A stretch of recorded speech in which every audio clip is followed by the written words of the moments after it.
우리는 지금까지 7편을 통해서 신천지에 빠진 사람들을 만났고 신천지의 실체도 알아봤습니다. 오늘은 신천지에 빠진 사람들 그 마지막 시간으로 상담을 통해서 신천지의 거짓 교리를 깨닫고 되돌아온 사람들의 이야기를 들어보고자 합니다.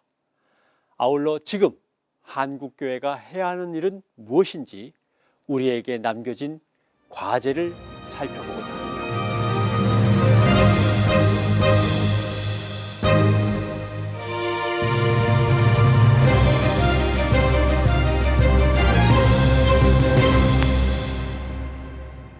이게 사는 게 지옥이에요. 정말 이 땅에서 지옥도가 펼쳐지는 거예요. 왜냐면 대화 자체가 안 된다고. 신천지 교리를 들어보셨죠? 저는 제가 아니라고 느끼면 스스로 나올 수도 있어요. 그렇다면 하나님이 주시는 거고 가만히 있으면 주세요. 왜 비유를 풀면 안 돼요?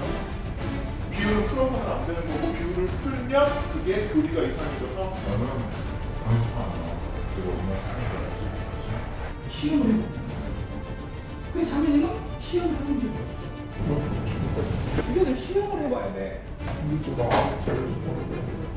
나 진짜 아니구나. 아닌 거는 아니구나.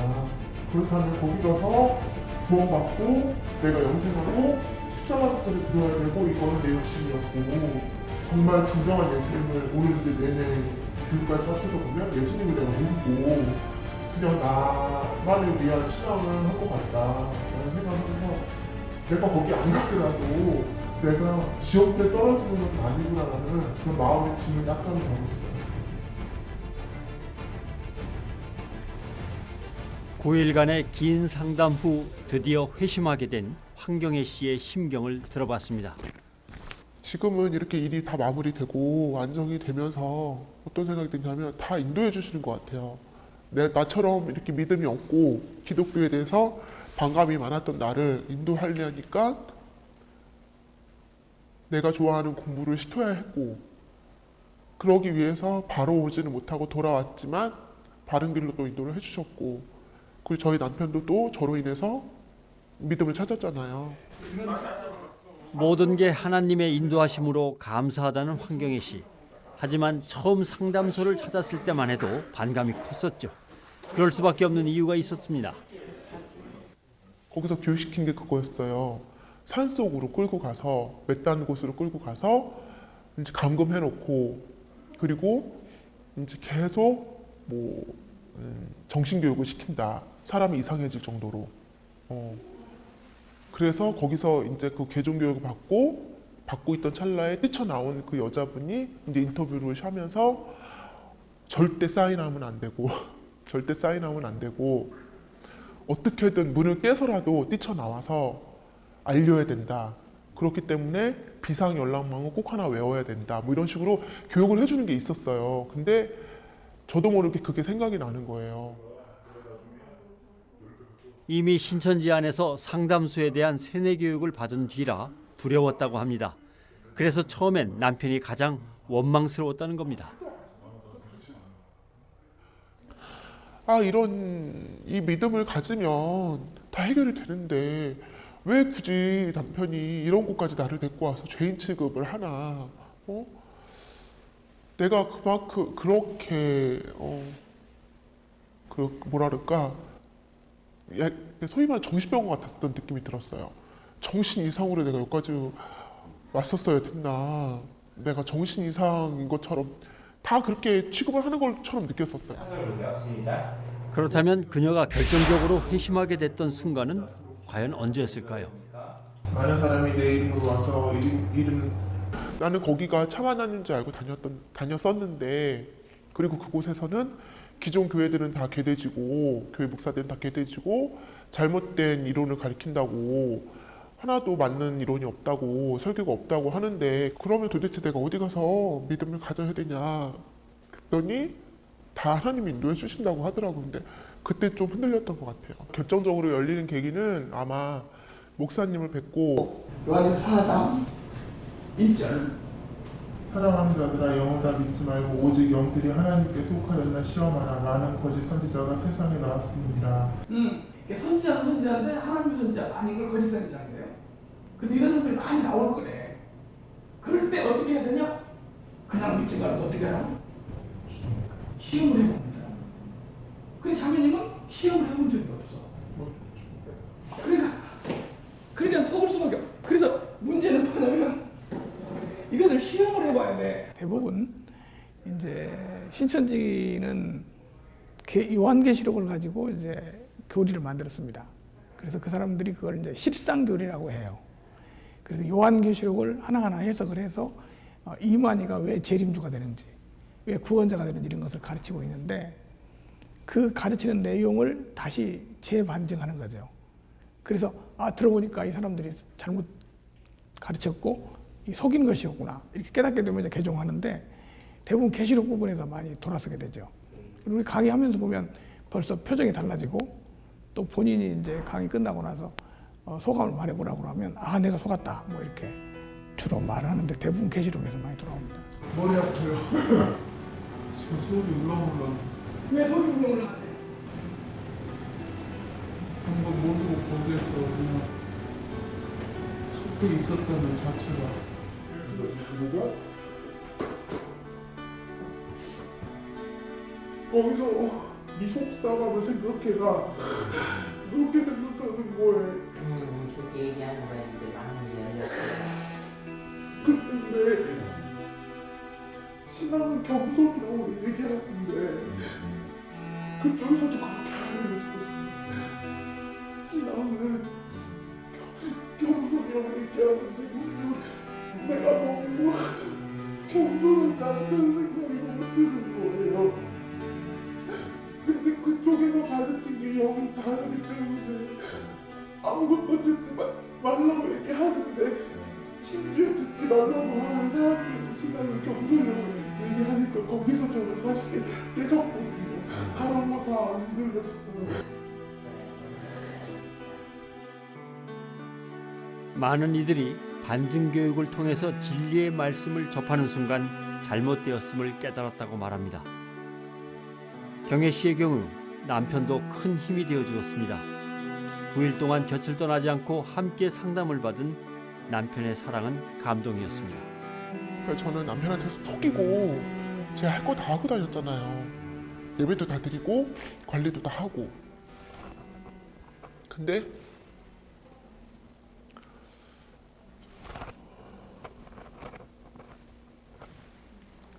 남편이 계속 저한테 배신당했다 이런 얘기를 했었어요. 너가 어떻게 나를 속이고 갈 수 있냐 이렇게. 근데 그때도 저는 죄의식이 없었어요. 여기 말만 들으면 되는데 왜 저렇게 힘들어할까 이러면서 남편을 이해하려고 안 했던 거죠. 저는 솔직히 말하면 굉장히 나빴던 거죠. 죄의식이 없었던 거예요. 그리고 남편은 그런 저를 계속 믿어주고 있었거든요. 그렇게 빨리 발견하게 만들어주신 것도 지금 이렇게 생각을 해보면 그 하나님의 은혜가 아니었으면 그렇게 빨리 발견하지 못했을 것 같아요. 그리고 아마 거기에서 그 생활 자체를 더 오래 하면서 더 주의를 지키기 전에 데리고 나오게 하신 것도 정말 너무 감사한 일이고 그렇게 생각이 들죠. 상담이 끝난 후 경혜 씨 가족은 수련회에도 참석했습니다.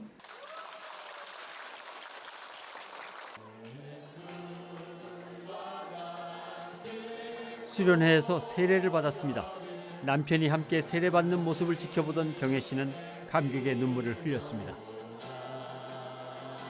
수련회 기간 동안에 2박 3일 동안에 계속 그 말씀 듣는 시간도 물론 굉장히 좀 그 평소보다는 많기도 하고, 그리고 나머지 시간도 그 같은 아픔을 공유한 분들끼리 서로 또 얘기를 해주고 나는 이러이러한 과정을 겪어왔고 그런데 지금 이렇게 나오니까 너무 행복하더라. 이제 이런 부분들을 얘기를 해주시니까 본인이 이제 좀 치유되는 시간이 좀 많이 단축이 되는 것 같아요. 제가 봤을 때는.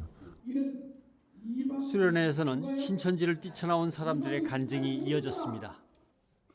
네, 저는 신천지에는 한 1년 동안 있다가 3개월 전에 상담받고 지금은 교회 성역교회 나온 지 3개월 정도 됐고요. 나오고 나니까 그냥 가족들과 대화할 수 있는 것도 예전에 그냥 당연하다고 생각했었던 건데 지금은 너무 감사하고 사소한 행복이 얼마나 중요한 거고 지금 이게 당연히 좋아질 게 아니라 하나님의 은혜로 주어진 건데 신천지에서 구역장 하다가 상담받고 나왔습니다. 그래서 저는 정말 그것이 하나님의 나라라고 믿었기 때문에 정말 헌신하고 싶었고 또 그 이만희 씨에게도 너무 잘 보이고 싶어서 정말 이만희 씨가 원하는 게 있다면 정말 우리 구역에 어떻게든 이뤄보자 해서 정말 잘하는 구역이기도 했습니다. 세월을 보냈구나라는 생각이 들었고 또 제가 많은 사람들을 이끌어 왔었는데 그 사람들에게 너무 죄책감도 많이 들어서 정말 많이 울었던 기억이 납니다. 그리고 나서 이제 구원론을 듣게 되었고 정말 하나님을 아는 것이 어떤 비유풀이가 아니라 진짜 예수님을 통해서 구원을 받을 수 있고 정말 나 같은 부족하고 죄인도 예수님이 정말 살려주셨구나. 모두들 이곳에서 예수 그리스도의 진정한 사랑과 위로를 경험할 수 있었습니다. 신천지에 있었을 땐 솔직히 너무 두려웠어요. 매일매일. 내가 예수님을 만났을 때 정말 벼락맞아 죽지 않고 구원을 받으려면 내가 바로 섰는지를 확인하기 위해서 매일매일 구원의 확신을 갖기 위해서 전도를 하고 그렇게 행위를 하거든요. 전도하러 다니고 이러는 게 자기 구원을 받기 위해서 남을 전도를 하는 거거든요. 굉장히 이기적인 거죠. 그러면서도 매일매일 떨리는 마음으로 두려운 마음으로 신앙을 해요. 거기는 여기 오니까 구원이 그게 아니었던 것 같아요. 구원은 이미 구원을 받은 사람이라면 그런 떨림이 없어야 돼요. 그리고 당당해야 되고 그리고 마음이 그런 떨리고 두려운 마음에서 전도를 하는 게 아니라 구원의 복음을 전하기 위한 안타까운 마음에서 전도를 하는 거지 그런 거는 아니었던 것 같아요. 그래서 거기 있는 분들한테 정말 그거는 구원이 아닌 것 같다고 얘기를 꼭 해주고 싶어요. 이 과정을 겪어오면서 제가 느낀 거는 지금 사실 일반 교회들 같은 경우는 거기에 대응할 어떤 능력이 사실은 안 돼요. 나름대로 지금 제 개인적인 좀 소망이 있다면 지금 사실은 그 이단에 빠져서 지금 헤매이는 그 가족들이 지금 굉장히 많은데 이런 부분들을 어떻게 좀 도와줄 수 있는 그러니까 지금 그 기존 교회들이 이게 어떻게 보면 그 교회에 주어진 사명인데 자꾸 내 교회만 피해 안 보려고 지금 자꾸 막고 못 오게 하고 뭐 이 선에서만 그치니까 지금 피해자가 지금 점점 더 커지는 것 같아요. 요즘에는 그 포기 수단이 굉장히 공격적으로 돼서 더 빠지는 경우가 많은 것 같아요. 지금 그래서 그런 부분들을 일반 지금 기존 교회들에서 지금 이런 상담소나 이런 부분을 더 활성화시키도록 좀 더 노력해야 되지 않나 하는 게 개인적인 좀 소망입니다.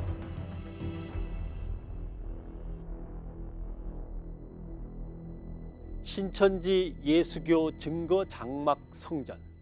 신천지는 지난 84년 3월 14일에 12지파를 만들어 출범해 지금 15만 명이 넘는 것으로 추정하고 있습니다. 이들은 아직도 기성교회 교인들을 미혹해 빼내감으로써 그 규모를 키워가고 있습니다. 신천지에 빠지면 개인도 가정도 교회도 너무나 큰 어려움을 겪는다는 걸 우리는 앞서 충분히 확인했습니다. 빠지고 나면 나오는 것이 너무도 어렵기 때문에 미연에 방지하는 것이 최선이라고 전문가들은 말합니다. 그렇다면 지금 한국교회는 어떤 노력을 해야 할까요? 이만희는 죽는다. 그 사람은 구주가 아니다. 구원자가 아니다. 사람은 언젠가 죽는다. 그 사람 믿어가지고 구원받을 수 없다. 이런 거 가지고는 안 되고 이제 그 신천지가 어떤 식으로 접근해서 어떤 식으로 공부를 가르치기 때문에 처음에 가면 어떤 거를 가르친다는 거를 이제 많이 가르쳐서 그 아무리 재미있는 것이라 할지라도 이것은 신천지라고 생각을 하면 가지 못하게 하는 그런 그 새로운 그 뭐라 그럴까요? 그 대처법을 자꾸 대안을 세워야 됩니다. 그건 사기와 다를 바가 없었거든요.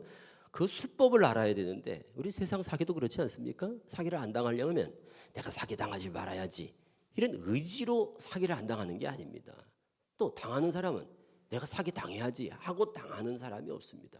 알면서 당하는 사람이 없죠. 곧 몰라서 당한다는 거거든요. 전문가들은 한국교회가 이전의 소극적인 자세를 버리고 구체적이고 적극적인 방법으로 대책을 강구해야 할 때라고 입을 모읍니다. 수비 아니고 공격. 뭐 신천지 아웃, 신천지에 가지 마세요. 이런 데는 가지 마세요. 이거 수비거든요. 가지 않는다고 되는 게 아니고요. 무엇이 진리인지 저희 사역원에 이렇게 오시는 분들, 뭐 목회자들도 많이 계시고 평신도들도 많이 계시지만 이들의 그 기뻐하는 모습은요, 이루 말로 다 할 수가 없어요. 제가 그거 보면서 신천지에 들어가서 또 다른 사람을 포섭하고 또 포섭하는 이유가 이거구나. 그거 시킨다고 하겠어요? 이야, 이거야말로 진리야. 이 쾌감이 있기 때문에 하는 거거든요. 바로 그거를 한국 교회에다가 심어줘야 된다고 저는 생각합니다. 왜 성도들을 벙어리로 더 이상 언제까지 있게 하겠습니까? 우리 서울 스쿨에 나와서 성경을 쉽게 읽도록 안내하는 성경이 읽어지네로 유명한 이해실 강사. 본인도 신천지의 피해자였습니다. 강사들도 새 PPT이기 때문에 그러니까 한 번은 전화 연락이 왔어요. 성경이 읽어지네 세미나를 한다고 플랜카드 붙여놓은 걸 봤다는 거예요. 그래서 정확하게 시간과 뭐 위치 알고 싶대요. 저희는 하지 않았었거든요. 우리가 성경 이런 공부를 하는데 너무 비슷하다 그러는 거예요. 그러니까 이건 안 되겠다. 우리를 신천지로 오해하면 안 되니까 일부러 뒤에다가 이 책은 안전한 책이고 이 공부는 유효한 것입니다. 이렇게 알게 하기 위해서는 추천사를 받아야 되겠구나. 그래서 저희 네트워킹 안에 계시는 훌륭한 목사님들과 함께 이렇게 하도록 뒤에다가 추천사까지 그래서 써놓은 거예요. 두 번째가 뭐냐면 구원론이 이곳은 이단 상담사 교육 과정이 열리고 있는 한 대학교입니다. 이 땅에 수많은 이단들이 왜곡시킨 잘못된 교리를 바로잡고 이단에 빠진 사람들을 바른 길로 인도할 상담사를 키워내는 사역 현장입니다. 이 학생들 중에는 이단에 빠졌다가 개종한 뒤 상담사가 되기로 결심한 사람들도 있습니다. 그래서 복음이 뭔지에 대해서 그게 하나님을 믿는 거라는 생각을 가지고 정말 열심히 하시는 분들이 맞는데 결국은 그 대상이 잘못됐다라는 그런 부분들 때문에 그 상담을 받고서 개종을 하면서 그분들에 대해서 굉장히 너무 불쌍하신 분이다. 정말 제대로 그 구원에 대한 내용을 알면 정말 더욱더 열심히 하실 분들인데 잘못된 길로 빠져서 그런 분들이 너무 많기 때문에 항상 그 생각을 좀 많이 해왔었습니다. 제가 이단 출신이고 그 속에서 살았고 그것이 좋다라고 외쳤던 사람이기 때문에 저는 일반 교인들이 그들을 보는 눈과 달라요. 아무래도 애정이 있고 그 마음을 이해하고 왜냐하면 그 사람들이 다른 게 아니에요. 하나님 더 잘 믿어보려고 했다가 그런 거거든요. 하나님 뜻대로 살려고 하다가 성경 공부 더 깊이 알고 싶어 하다가 그렇게 된 겁니다. 제가 나왔고 나오게 된 이 경험, 누가 저에게 미리 이렇게 교리적으로 차근차근 가르쳐 줬더라면 저는 벌써 나왔을 거예요. 그래서 저는 그런 부분이 안타깝습니다. 그래서 제가 그런 사람들 만나면 얘기를 해주고 싶어요. 외롭다고 느낀 사람 있어요? 뭐 근데 다 외롭다고 다 느끼잖아.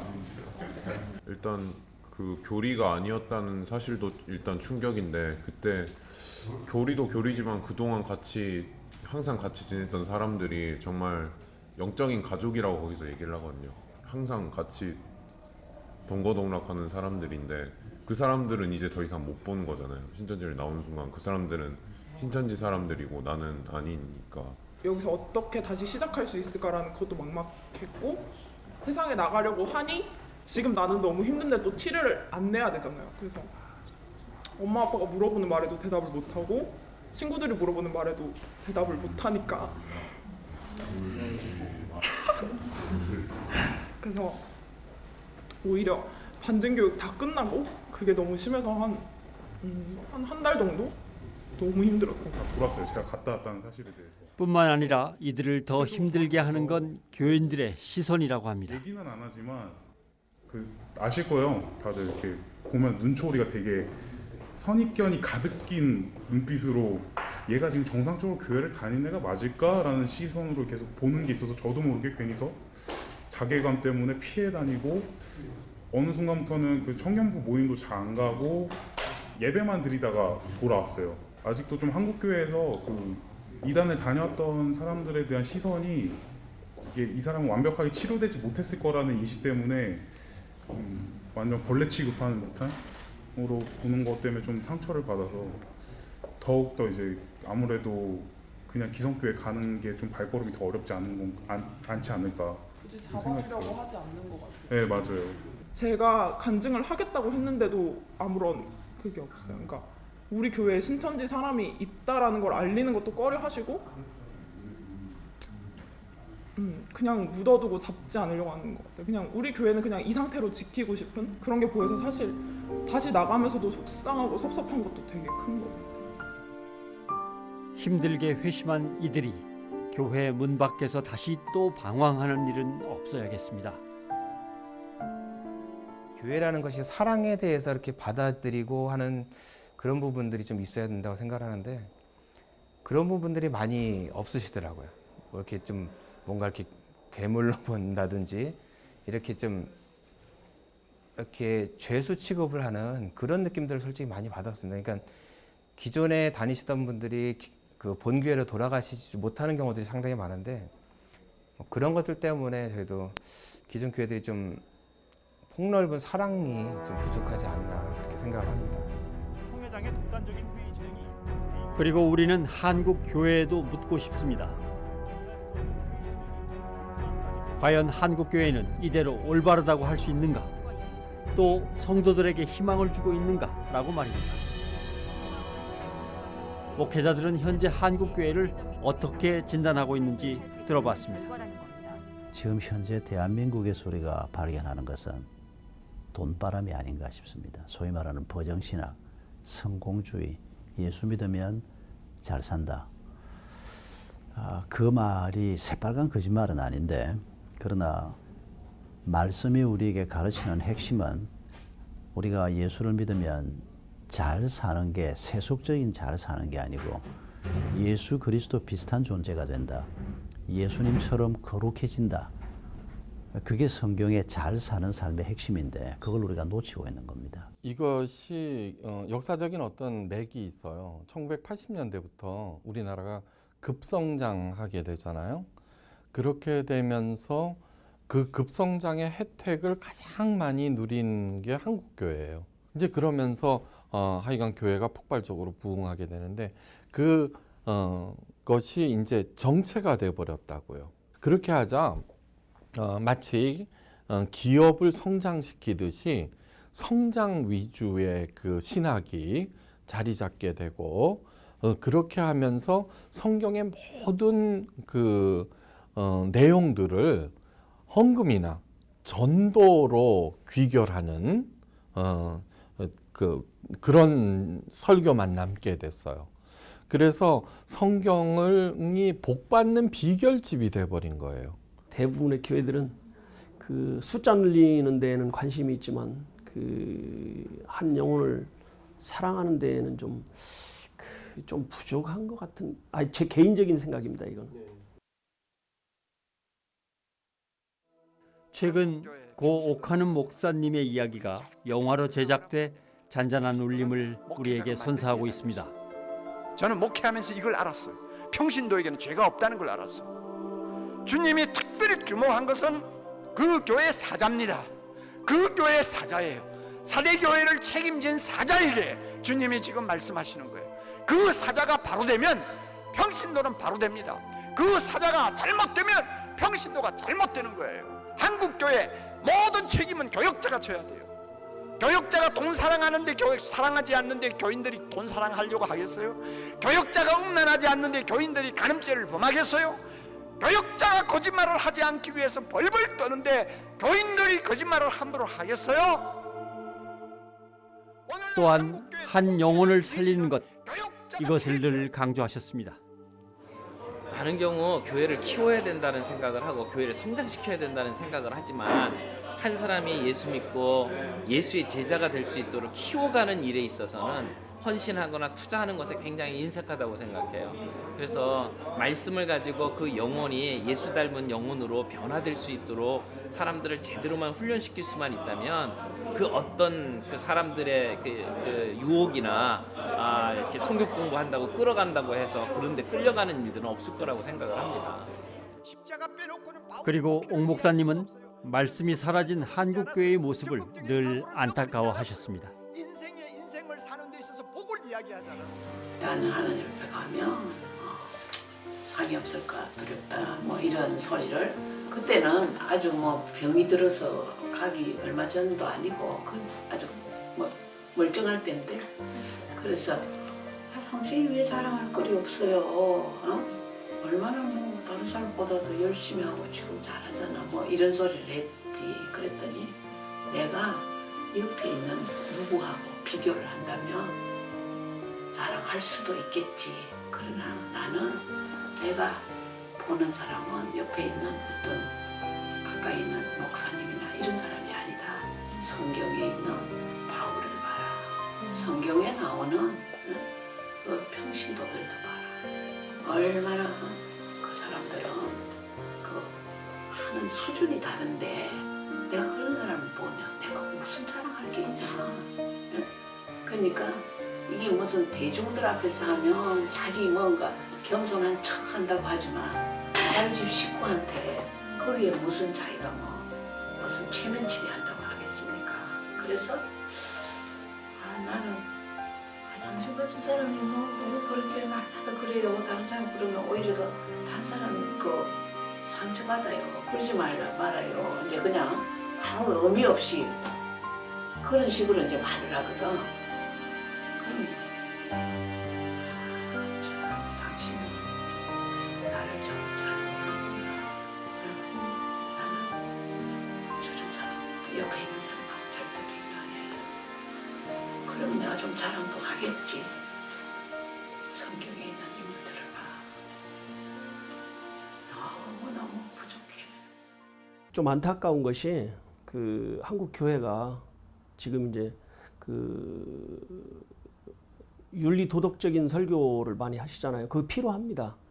그렇지만 더 많이 해야 될 것은 저는 이제 그 이단에 빠진 분들을 매일 만나고 매주 만나고 이러다 보니까 이제 그 구원에 대한 얘기, 구원에 대한 확신 이런 복음적인 설교가 더 많이 필요하다고 생각합니다. 그러니까 오늘 한국 교회가 교리 교육이 무척 약하다는 거죠. 교리 교육이 많이 지금 약해져 있다는 거예요.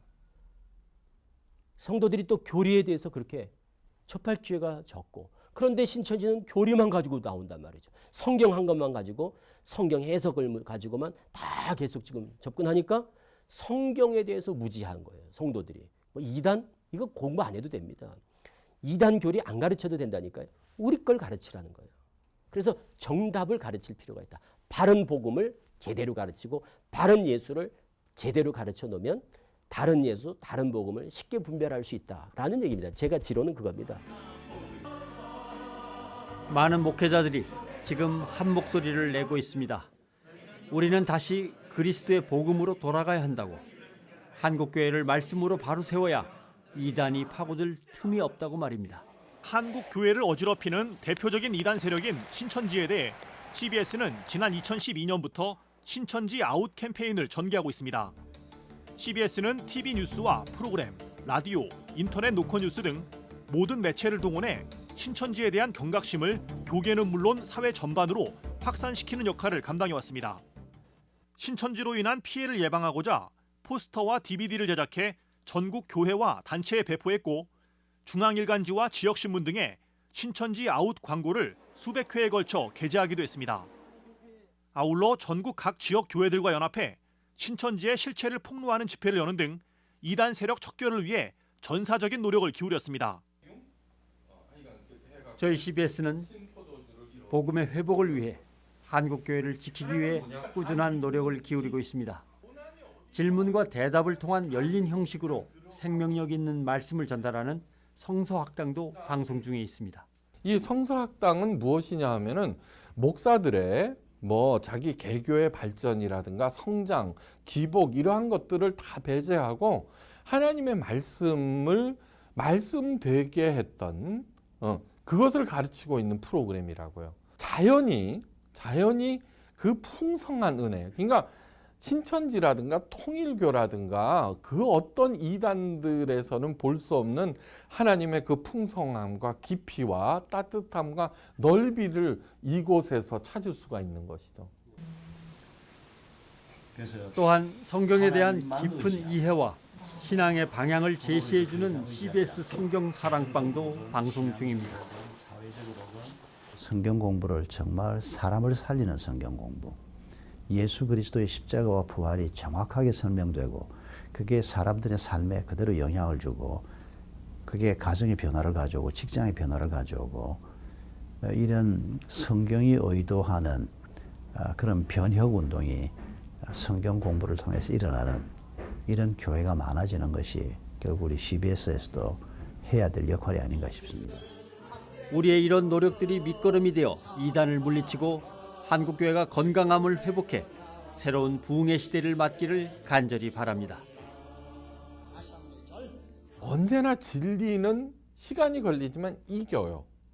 이기게 돼 있어요. 그렇기 때문에 한국교회 자체가 정리가 되고 난 다음에 말씀이 살아나기 시작하면은 반드시 이렇게 다시 제2의 중흥기가 올 것을 저는 믿어요. 자, 세상은 있죠. 아무리 더디지만 하나님의 뜻이 천천히라도 실현되어가는 과정임을 절대로 잊지 마세요.